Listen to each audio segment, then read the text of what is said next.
ഈ കൊടും വേനലിൽ താനശ്ശേരി രാജീവനും കുടുംബത്തിനും ഇളം കാറ്റേറ്റ് വേണമെങ്കിൽ ചെറിയ മുന്തിരിത്തോപ്പിൽ രാപ്പാർക്കാം.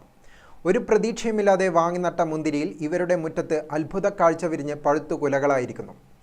കൊളശ്ശേരി ബാവച്ചിമുക്ക് മഞ്ഞളാംപറമ്പ് ക്ഷേത്രത്തിന് മുൻവശത്തെ രാജീവന്റെ വീടായ വർസാസിന്റെ മുറ്റത്താണ് കറുത്ത മുന്തിരിക്കുലകൾ ആരെയും ആകർഷിക്കുന്ന രീതിയിൽ കാറ്റിലാടി നിൽക്കുന്നത്.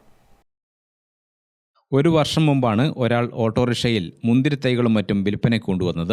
100 രൂപ കൊടുത്ത് ഒരു മുന്തിരിത്തൈ വാങ്ങി വീടിന് സമീപം രജീവനും ഭാര്യ സരിതയും നട്ടുപിടിപ്പിച്ചു. നിത്യേന രാവിലെയും വൈകിട്ടും വെള്ളം നനയ്ക്കും. ഇടവിട്ട ദിവസങ്ങളിൽ ചാണകപ്പൊടിയും വളമായി നൽകി. ക്രമേണ വളർന്നു പന്തലിച്ചപ്പോൾ രജീവനും മക്കളും ചേർന്ന് നല്ലൊരു പന്തൽ കെട്ടിക്കൊടുത്തു. ഒരു വർഷം തികയുന്നതിനു മുമ്പേ മുറ്റത്തെ പന്തൽ നിറയെ കറുത്ത മുന്തിരി പൂത്തു. അത് പിന്നീട് കുലകുലയായി കായ്ച്ചു. ഇപ്പോൾ ഈ കാഴ്ച കാണാൻ പലരും എത്താറുണ്ട്. തലശ്ശേരി കൃഷി ഓഫീസർ കെ കൃഷ്ണൻ വീട്ടിലെത്തി മുന്തിരിത്തോപ്പ് കണ്ട് വീട്ടുകാർക്ക് പരിപാലിക്കേണ്ട കാര്യങ്ങൾ പറഞ്ഞുകൊടുത്തു. ഇവിടെ എത്തുന്നവർക്കും കുട്ടികൾക്കും വീട്ടുകാർ മുന്തിരിക്കുലകൾ പറിച്ചു നൽകി. ഇതിനകം നിരവധി തവണ മധുരിക്കുന്ന കറുത്ത മുന്തിരിയുടെ വിളവെടുത്തു കഴിഞ്ഞു. മുന്തിരിക്ക് പുറമെ പാഷൻ ഫ്രൂട്ട്, ഡ്രാഗൺ ഫ്രൂട്ട് തുടങ്ങി നിരവധി ചെടികളും ഇവർ നട്ടു വളർത്തുന്നുണ്ട്. പ്രവാസിയായ രജീവൻ കുടുംബവും 2 വർഷം മുമ്പാണ് നാട്ടിലെത്തിയത്. പിന്നീട് സ്വന്തം വീടും വെച്ചു.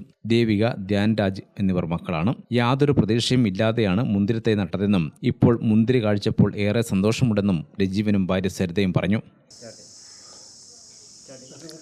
ഏകദേശം ഒരു വർഷം മുന്നേ നമുക്ക് ഇതിലൂടെ ഓട്ടോയിൽ ചെടി കൊണ്ടുവന്നായിരുന്നു. അതിൻ്റെ അകത്ത് 100 രൂപ കൊടുത്തിട്ട് വാങ്ങിച്ചതായി ചെടി.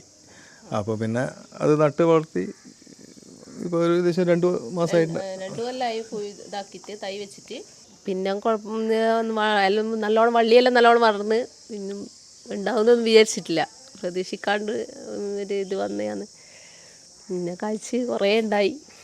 കുറച്ച് ആൾക്കാർക്ക് കൊടുത്ത് അപ്പുറമെല്ലാം പിന്നെ നമ്മൾ ചാണകവും പിന്നെ ഇത് മാത്രം വെള്ളവും മാത്രമേ കൊടുത്തിട്ടുള്ളൂ. വേറെ ഒന്നും കൊടുത്തിട്ടൊന്നുമില്ല.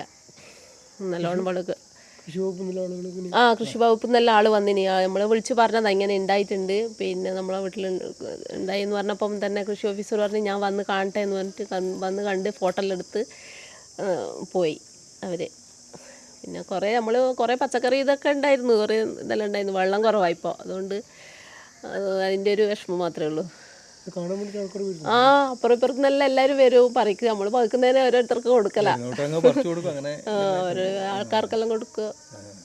മക്കൾ തന്നെ അപ്പുറം ഇപ്പുറമെല്ലാം ഉള്ള മക്കളെല്ലാം വന്നു കഴിഞ്ഞാൽ പറിക്കുന്നതിന് എടുത്ത് കൊടുക്കല. അങ്ങനെ മൊത്തമായിട്ട് പറിച്ചിട്ടില്ല. ഇപ്പം പിന്നെ ഉണ്ടാകുന്നുണ്ട്, കുറച്ച് കുറച്ചായിട്ട് ഉണ്ടാകുന്നുണ്ട്. ഗ്രാമിക ന്യൂസ്, തലശ്ശേരി.